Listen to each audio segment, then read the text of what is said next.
Hello and thank you for watching the Cheap Watch Guy channel. I'm the Cheap Watch Guy. If you like this video, please like and subscribe. Also, leave a comment. I read them all and appreciate your feedback. Today, I'm looking at the Turnfoot Submariner Homage Class Boy from AliExpress. I chose the green face because I don't have a green subby in my collection. These come in 4 different colors. Just look at these beauties. Green, blue, black, and red. Anybody would be proud to have one of these on their wrists. Look at that green one. I could get lost in that dial. Scrumptious. That dial reminds me of Charlize Theron's eyes. Dreamy. Just dreamy.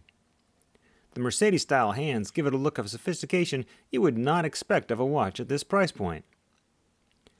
You can imagine how my excitement grew as I waited over 2 months for this baby to arrive.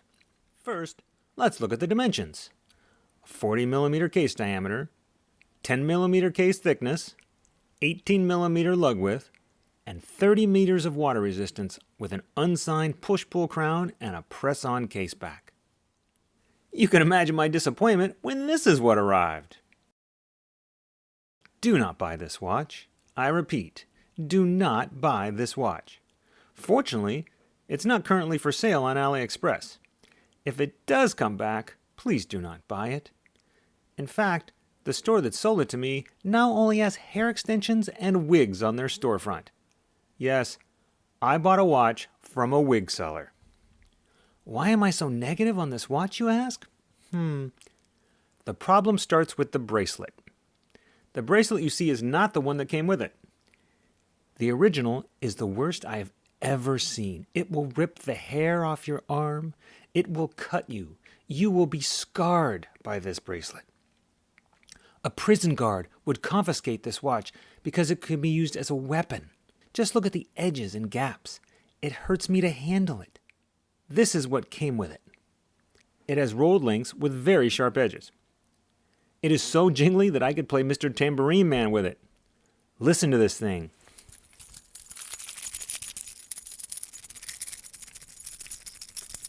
It is loud. The reason it's not still on is because it broke when I tried to size it. Not only is it dangerous, it is also not durable. Look, I was not expecting Rolex quality, but I feel like I ordered Bo Derek and I got Bo Diddley. Look, I get it. Once I changed the bracelet, this watch looked okay. I took a few shots of it around the house. It was lounging on the counter while I did the dishes. It helped me water the plants. Did you notice how it laid on that bird of paradise? Those two have a connection, I can tell. You're probably saying to yourself, sure, the bracelet's bad, but I can change it. Remember, I said the problems start with the bracelet. Unfortunately, they don't end there. Let's take a look at the bezel. It doesn't rotate. What kind of Submariner doesn't have a rotating bezel? That doesn't make any sense. This is America. Bezels on subbies rotate. Period. Take a look at the macro shots I took. The bezel looks like it was put in my garbage disposal. It's got more cracks than a New York sidewalk. The hands look like they were given to a small dog to chew on before they were attached. Keep in mind, this watch is new. I've had it for a day. Look at the marks on the face. See the lume splatters? They added those at no extra cost. Okay. Let's get down to why you came here. You want to know how this watch stacks up on the famous Cheap Watch Guy scale. I can't tell you the number of watch brands that have gone under because of a poor showing on this channel. I have spent countless hours creating the perfect tool to measure the quality of a watch. Many have tried, and all have failed to replicate its beauty and complexity. This scale takes into consideration the manufacturing, marketing, distribution, styling, and price of a watch. Its sole purpose is to give you, the viewer, the information you need to make the best possible buying decision. Without further ado, here are the results. First, the Cheap-O-Meter. This watch was only $4.83 delivered, so it would get a high mark, but I had to put another bracelet on it. That was about another $8. This means the total price was more like $13. While that's not horrible, it's also not great, so it gets a middle rating. Second, the value-o-meter. This watch gets a middle score as well. I should not have to buy another bracelet in order to use the watch. That is not cool.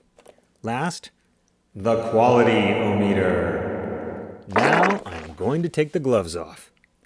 There is no quality control for this watch. Stevie Wonder could have done better QC. At least he could feel the sharp edges on the case and bracelet. They claim this is a stainless steel case. The only steel in this watch is that the seller is stealing from the customer when they take their money. Worst bracelet ever. They claim the applied indices are loomed. Here's the loom shot. Can you see it? Neither can I. The loom is there. It's just so poor that my camera can't pick it up. My eyes can barely see it after it being charged for over 5 minutes. I'm not sure if I'm actually seeing loom or just the memory of where the hands would be. Look, I know it's a $5 watch, but the quality is poor even at that price level. I own a number of watches that cost about the same and have much better quality. Here's a picture of another watch that cost less than $6.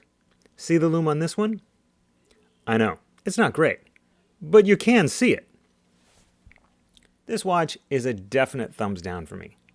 Do yourself a favor and pass on this when it gets back in stock. As for this one, I'd give it away to a subscriber, but I don't want to make any enemies. However, if you are in the market for a wig or hair extension, you may want to give the seller a try. But for watches, do yourself a favor and stay away. If you enjoyed this video, please like and subscribe, and be sure to check back for more videos soon from the Cheap Watch Guy. Thank you!